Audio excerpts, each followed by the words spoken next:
ಭಾರಿ ಮಳೆಯಿಂದ ನೇತ್ರಾವತಿಯಲ್ಲಿ ನೀರು ಹೆಚ್ಚಿನ ಮಟ್ಟಕ್ಕೆ ಹರಿತಾ ಇರುವಂಥ ಒಂದು ಹಿನ್ನೆಲೆಯಲ್ಲಿ ಹಲವಾರು ಕಡೆ ಏನು ಬಂಟ್ವಾಳದಲ್ಲಿ ಹಲವಾರು ಕಡೆ ಮತ್ತು ಉಪ್ಪಿನಂಗಡಿ ಮತ್ತು ಬೆಳ್ತಂಗಡಿಯಲ್ಲಿ ಒಂದು ಸ್ಥಳದಲ್ಲಿ ಈ ಥರ ಹಲವಾರು ಕಡೆ ಏನೇನು ಹಾನಿಗಳಾಗಿದ್ದಾವೆ ಯಾವ ರೀತಿಯ ಸಮಸ್ಯೆಗಳಿದೆ ಮತ್ತು ನಾವು ವೀಕ್ಷಣೆ ಮಾಡಲು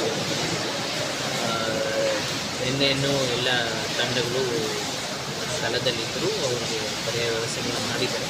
ಬಂಟ್ವಾಳದಲ್ಲಿ ಕೂಡ ನೀರು ಇಳಿಕೆ ಆಗಿರೋದ್ರಿಂದ ಎಲ್ಲರೂ ಕೂಡ ವಾಪಸ್ಸು ಅವ್ರ ಮನೆಗಳಿಗೆ ತರಲುವಂಥ ಇದು ಕೂಡ ಆಗಿದೆ.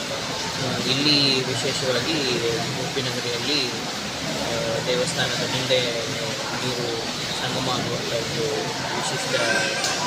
ವಿಶೇಷತೆ ಇರೋದ್ರಿಂದ ಜನರು ಸಹ ನಿನ್ನೆ ಹೆಚ್ಚಿನ ಸಂಖ್ಯೆಯಲ್ಲಿ ಬಂದಿದ್ದು ಪೊಲೀಸು ಮತ್ತು ರೆವಿನ್ಯೂ ಇಲಾಖೆ ಮತ್ತು ಪಂಚಾಯತ್ ಅವರು ಎಲ್ಲರೂ ಟೆಂಪಲ್ ಸಮಿತಿಯವರ ಒಂದು ಹೊಂದಾಣಿಕೆ ಜೊತೆ ಅದನ್ನು ಒಂದು ಯಾವುದು ಸಮಸ್ಯೆ ಇಲ್ಲದೆ ಒಂದು ಇದನ್ನು ಜನರು ವೀಕ್ಷಣೆ ಮಾಡಲಿಕ್ಕೆ ಒಂದು ಅವಕಾಶ ಮಾಡಿಕೊಟ್ಟಿದ್ದಾರೆ. ಅದಕ್ಕೆ ಅವರು ಎಲ್ಲರಿಗೂ ನಾನು ಅಭಿನಂದನೆ ಸಲ್ಲಿಸ್ತೇನೆ.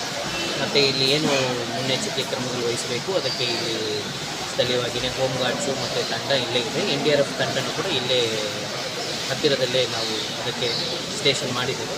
So we are prepared. But ಇಲ್ಲಿ ಏನಾದರೂ ಲ್ಯಾಂಡ್ಸ್ಲೈಡ್ ಆಗುವಂಥದ್ದು ಸಣ್ಣ ಮಟ್ಟದ್ದು, ಬಟ್ ಆದರೆ ರೋಡ್ ಹತ್ತಿರ ಇರುವಂಥ ಲ್ಯಾಂಡ್ಸ್ಲೈಡ್ ಆಗುವಂಥ ಸ್ಥಳದಲ್ಲೂ ಸಹ ವೀಕ್ಷಣೆ. ಸರ್, ಈಗ ಶಿರಾಡಿ ಘಾಟ್ ಯಾವಾಗ ಓಪನ್ ಆಗ್ತದೆ? ಶಿರಾಡಿ ಘಾಟಲ್ಲಿ ನೀವು ನೋಡಿದ್ದೀರಾ, ಮೊನ್ನೆ ನಾವು ಖುದ್ದು ಆ ಸ್ಥಳಕ್ಕೆ PWD ಅವ್ರ ಜೊತೆ ಹೋಗಿ ಭೇಟಿ ಮಾಡಿದ್ವಿ. ನೆಕ್ಸ್ಟ್ ಡೇನೇ ಅದು ದೊಡ್ಡ ಮಟ್ಟದಲ್ಲಿ ಕುಸಿತ ಆಗಿದೆ. ಅಲ್ಲಿ ಏನಾಗ್ತದೆ ಅಂದರೆ ಕೆಸರು ಮಯವಾಗಿದೆ. ಅಂದರೆ ಕೆಸರನ್ನ ತೆಗೆದರೆ ಮತ್ತೆ ಕೆಸರು ಬೀಳುವಂಥ ರೀತಿಯಲ್ಲಿ ಅದು ಒಂದು ಡಿಸ್ಟೆಬಿಲೈಸ್ ಆಗಿರುವಂಥ ಒಂದು ವಾತಾವರಣ ಅಲ್ಲಿದೆ. ಸೊ ಬಟ್ ಈಗ ಅದನ್ನು ಕ್ಲೋಸ್ ಮಾಡದೆ ಆದಷ್ಟು ಓಪನ್ ಮಾಡಿಕೊಂಡು ಒಂದೊಂದಾಗಿ ಬಿಡ್ತಾ ಇರುವಂಥ ವ್ಯವಸ್ಥೆಯನ್ನು ಮಾಡ್ತಾ ಇದ್ದಾರೆ. ಸ್ವಲ್ಪ ಮಳೆ ಇದು ಕಡಿಮೆ ಆದ ನಂತರ ಅದು ಸ್ಟೆಬಿಲಿಟಿ ಆಗಬೇಕಾಗುತ್ತೆ. Otherwise there managing. Charmadi Ghat close ಆಗಿಲ್ಲ, ಚಾರ್ಮಡಿ ಘಾಟ್ ಓಪನ್ ಆಗಿಯೇ ಇದೆ. ಬಟ್ ಗಣರ ವಾಹನಗಳು ಅಲ್ಲಿ ಹೋಗಲಿಕ್ಕೆ ಅವಕಾಶ ಇಲ್ಲ, ಅದು ಹೋಗಲಿಕ್ಕೂ ಕಷ್ಟ ಸಾಧ್ಯನೂ ಹೌದು. ಅದರಿಂದ ಅಲ್ಲಿ ಹೆವಿ ವೆಹಿಕಲ್ಸ್ ಹೋಗಬೇಕಾಗಲ್ಲ. ಬಟ್ ನಮ್ಮ ಕೊಡಗಿನ ರಸ್ತೆಯೂ ಸಹ ಓಪನ್ ಇರೋದ್ರಿಂದ ಏನು ಸಮಸ್ಯೆ ಸಂಚಾರಕ್ಕೆ ಏನು ಸಮಸ್ಯೆ. ಸರ್, ಈಗ ಮನೆಗಳು ಜಲಾವೃತ ಆದರೆ ಅವರಿಗೂ ಸ್ವಲ್ಪ ಪ್ರಮಾಣದ ಕಷ್ಟ ನಷ್ಟಗಳಾಗುತ್ತೆ. ಅವರಿಗೆ ಏನಾದರೂ ಪರಿಹಾರ ಉಂಟಾ? 24 ಗಂಟೆ ನೀರು ನಿಂತು ಇಳಿದಿದ್ರೆ ಅವ್ರಿಗೆ NDRF ಇದು ಪ್ರಕಾರ 10,000 ಕೊಡಲಿಕ್ಕೆ ಅವಕಾಶ ಇದೆ. ಇದೆಲ್ಲಿ ಮೊನ್ನೆ ಎಲ್ಲಿ ಬಂಟ್ವಾಳ ಅಲ್ಲೆಲ್ಲ ಆ ಥರ ಮನೆಯಲ್ಲಿ ನೀರು ನುಗ್ಗಿ ಅವರು ಸ್ಥಳಾಂತರ ಆಗಿ ವಾಪಸ್ ಬರಬೇಕಾದ್ರೆ ಒಂದು ಸ್ಥಿತಿಗತಿದ್ದು ಅವರಿಗೆಲ್ಲ ಪರಿಹಾರ ಕೊಡೋ ವ್ಯವಸ್ಥೆ ಕೊಡಬೇಕು.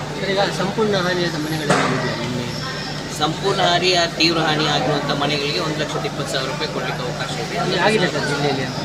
ಜಿಲ್ಲೆಯಲ್ಲಿ ಆದ ಬಗ್ಗೆ ಆಗಿದೆ. ಘಟನೆ ನಮ್ಮ ಜಿಲ್ಲೆಯಲ್ಲಿ ಆಗಬಾರ್ದು, ನಮ್ಮ ಜಿಲ್ಲೆ ಬುದ್ಧಿವಂತರ ಜಿಲ್ಲೆ ಅಂತ ಅದಕ್ಕೆ ಅದನ್ನು ನಾವು ಹೆಸರನ್ನು ಉಳಿಸ್ಕೊಳ್ಳುವ ರೀತಿಯಲ್ಲಿ ಇಂಥ ರೀತಿಯ ವಿಚಾರಗಳನ್ನ ಮಾಡಬಾರ್ದು ಅಂತ ಯುವಕರಲ್ಲಿ ಎಲ್ಲರಲ್ಲೂ ನಾನು ವಿನಂತಿ. ಸರ್, ವಯನಾಡಿನಲ್ಲಿ ಯಾರಾದರೂ ನಮ್ಮ ಜಿಲ್ಲೆಯವರು ನಾವು ವಯನಾಡಲ್ಲಿ ನಮ್ಮವ್ರು ಯಾರಾದರೂ ಇರೋದ್ರ ಬಗ್ಗೆ ನಿಮಗೆ ಮಾಹಿತಿ ಇದ್ದರೆ, ಇಲ್ಲ ಅಲ್ಲಿ ರೀಚ್ ಔಟ್ ಮಾಡೋಕ್ಕಾಗಿಲ್ಲ ಅಂತ ಹೇಳಿದರೆ ಕೂಡಲೇ ಡಿಸ್ಟ್ರಿಕ್ಟ್ ಅಡ್ಮಿನಿಸ್ಟ್ರೇಷನ್ ರೀಚ್ ಔಟ್ ಮಾಡಬೇಕು ಅಂತೇಳಿ ನಾವು ಈಗಾಗಲೇ ನೋಟಿಸನ್ನು ಔಟ್ ಮಾಡಿದ್ದೇವೆ. ಸಾರ್ವಜನಿಕರು ನಮ್ಮ ಕಂಟ್ರೋಲ್ ರೂಮಿಗೆ ಕಾಲ್ ಮಾಡಿಕೊಂಡು ಅಂಥದ್ದೇನಾದರೂ ಇದ್ದರೆ ಅದರ ವಿಚಾರಗಳನ್ನು ರೆಕಾರ್ಡ್ ಮಾಡಿದರೆ ನಾವು ವಯನಾಡು ಜಿಲ್ಲೆ ಮತ್ತು ಕೇರಳ ಸರ್ಕಾರದ ಜೊತೆ ಸಂಪರ್ಕವನ್ನು ಎಸ್ಟಾಬ್ಲಿಷ್ ಮಾಡಿಕೊಂಡು ಅಂಥದ್ದು ಏನಾದರೂ ಇದ್ದರೆ ಅವರಿಗೆ ನಾವು ವ್ಯವಸ್ಥೆ ಮಾಡ್ತೇವೆ. ಇಲ್ಲಿ ತನಕ ನಮ್ಗೆ ಆ ರೀತಿಯಾದ ಯಾವುದು ಮಾಡಿಲ್ಲ. ಸುದ್ದಿ ಚಾನಲ್, ಕ್ಷಣ ಕ್ಷಣದ ಸುದ್ದಿಗಾಗಿ.